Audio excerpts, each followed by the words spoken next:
Okay, so we have both applications deployed to Apache Tomcat. Let's now try and see how they work at this moment.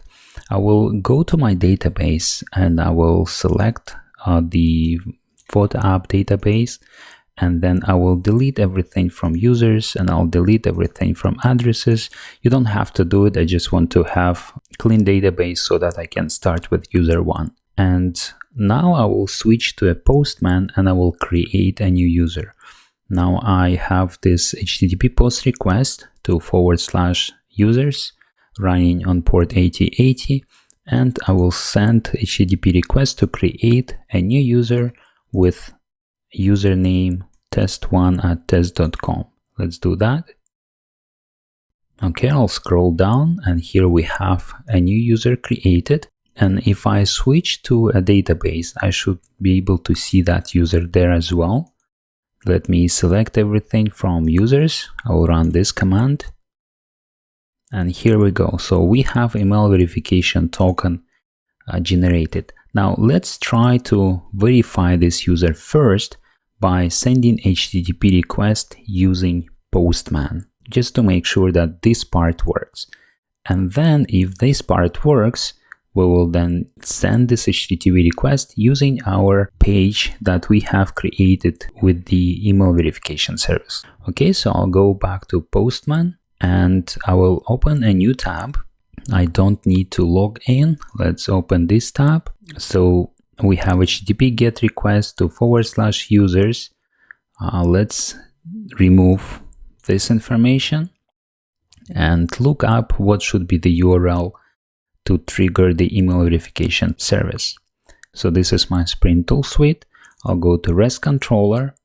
So for our email verification service to be triggered, we will need to send HTTP GET request to the following URL: domain name, port, then our RESTful Web Services application context path /users email verification service.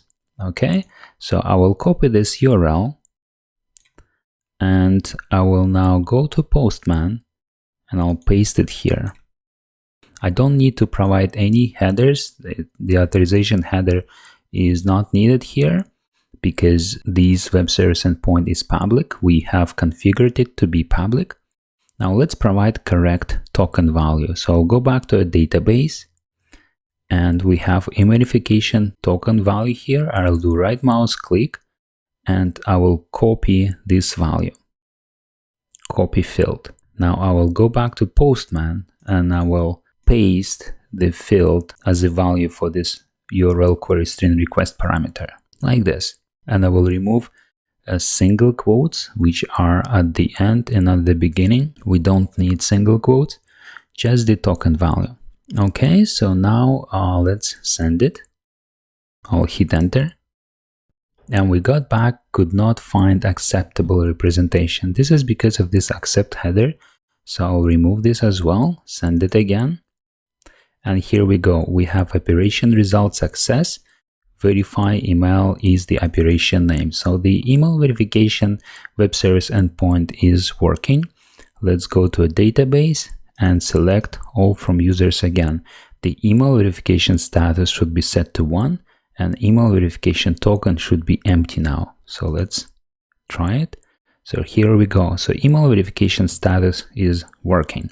Now what I will do, I will run a new SQL command which will update users and it will set the email verification status back to 0 and email verification token back to the value we have just used. So I'll select the token that we have just used to verify and I'll put it back to a database. And this time I will need to use single quotes and I will need to surround the value of token with the single quotes because I'm running an SQL query. I'm going to update users. I'm going to update one record to set email verification status back to 0 and email verification token to this value. And because I have only one record in database, this record will be updated. If I had more, then I would have to provide an ID where ID equals to and the ID of this record is 82. Otherwise, all records would be updated if I do not provide an ID. So I will now execute this query, and the query is executed. I will select all from users again, and my email status is back to 0, and email verification token is back to its value. So why did I do this? Is because now I'm not going to verify this token by sending HTTP GET request from the Postman, but I will actually use our HTML page to send that request. Remember, we have created a verification service and an email verification HTML page that will open when user clicks on a link inside of email message.